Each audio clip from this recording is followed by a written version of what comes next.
آئیے آج ہم بکری نے میرے آنگن میں پیشاب کر دیا، ایک دوسرے پہ کیس، بیوی جا کر کے غصے سے بیٹھ گئے، شوہر پہ کیس، یہی بچوں نے کھیل کود میں گالی گلوچ کر لی تو مرڈر بھی کر دیتے ایک دوسرے کی۔ کیا چیز ہے حسینیت؟ کیا ہے؟ مولوی نے کہا تھا کہ انصاف کیا، لیکن میں صرف ناقل کی حیثیت سے بطور نصیحت بیان ہے۔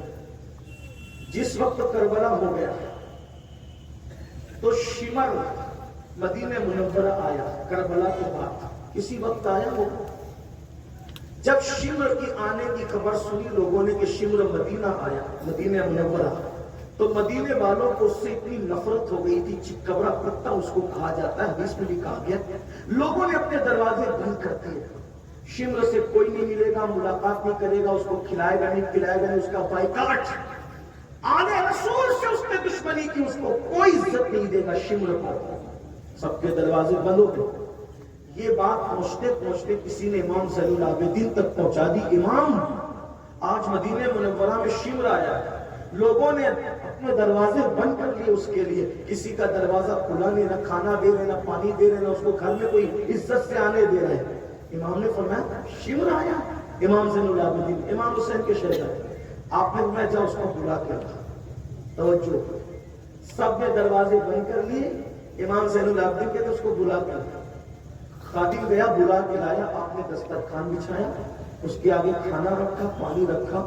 جب وہ بھوکا پیاسا تھا، امام زین العابدین کو دیکھا، پہچان لیا، جلدی جلدی سے کھایا بھی پیا بھی، اور کھانے پینے کے بعد جب پورا فارغ ہو گیا تو کہنے لگا اے علی، امام زین العابدین کا اصل نام علی ابن حسین ہے، کہا اے علی، شاید آپ نے مجھے پہچانا نہیں اس لیے اتنا احسان کیا، میں آپ کو بتا دوں جاتے جاتے، آپ نے مجھے پہچانا نہیں اس لیے مجھ پہ اتنا احسان کیا۔ میرے امام نے فرمایا شمر، یہ جتنے مدینے والے، یہ کوئی کربلا میں نہیں تھا، جو نہیں تھا انہوں نے تجھے پہچان لیا، میں تو وہاں موجود تھا، میں وہاں موجود تھا، تو شمر ہے نا، تیرے کہنے پر پانی بند کیا گیا تھا نا، تو نے ابن زیاد کو ورگلایا تھا نا، تو نے دوپٹے چھلوائے تھے نا، تو نے لاشوں پہ گھوڑے دوڑائے تھے نا، تو نے میرے بھائی ننھے سے 6 مہینے کے علی اصغر کی پیاس کا مذاق اڑاتے ہوئے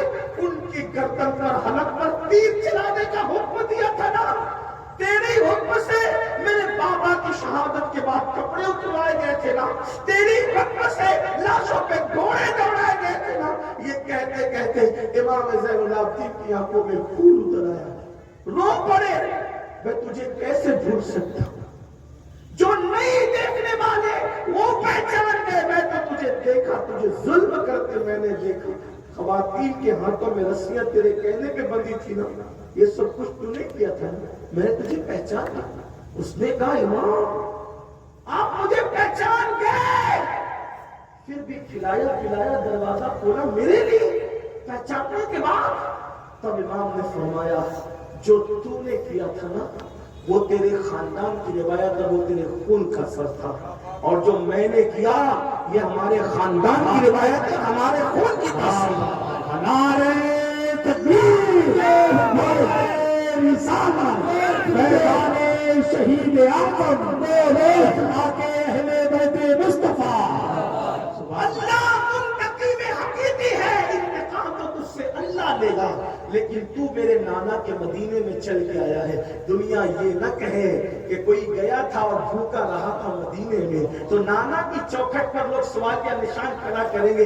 ہمارے گھر کی روایت ہے دشمن بھی چوکھٹ پر آ جائے تو ہم لوگ اس کے ساتھ یہی سلوک کیا کرتے ہیں۔ حسینی ہونا، سگے بھائی سے بات بن کر رکھی ہے، حسینی ہونا، بہن کا حق دبا کر کے رکھا ہے۔ ہر سال عمرہ کو جا رہے ہو، ہر سال حج کو جا رہے، بہن کا حق کیوں نہیں دیتے، بہن کا حصہ کیوں نہیں دیتے، پھوپھیوں کا حصہ کیوں نہیں دیتے؟ حسینی ہونا ذرا غور تو کرو، وہاں دشمن کے ساتھ یہ سلوک ہے، اور ہم نے پھوپھیوں کے ساتھ کیا کیا، چچا کے ساتھ کیا کیا، چچا نے بھتیجے کے ساتھ کیا کیا، دادا نے پوتے کے ساتھ کیا کیا، بیوی شوہر کے ساتھ اور شوہر بیوی کے ساتھ کیا کر رہے ہیں۔ یاد رکھنا جو کچھ کر رہے ہو وہ حسینیت نہیں ہے، جو کچھ کہا جا رہا ہے وہ حسینیت ہے۔ آؤ آج بھی ایک حسینی، حسین پاک کا غلام آپ کو آواز دے رہے، نکلو خیمہ میں یزید سے آج کی تاریخ میں توبہ کرو اور امام کو آواز دو، میرے امام آج میں سچے دل سے توبہ کرتا ہوں، آپ نے جیسے سلوک کا حکم دیا اپنے ذاتی دشمنوں کو معاف کر دوں گا،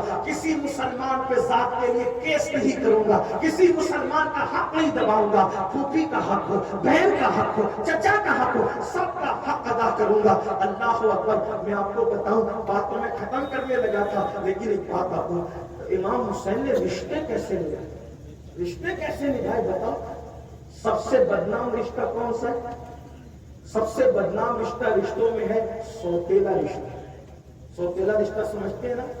ماں الگ ہو، باپ ایک ہو، اگر کوئی کہہ دے سوتیلی ماں تو فوراً شک آتا ہے، سوتیلا بھائی فوراً شک۔ کربلا میں امام حسین کا سب سے معتبر مستند معتمد کون تھا؟ آپ سے پوچھتا ہوں، سب سے مستند اور معتمد کون تھا؟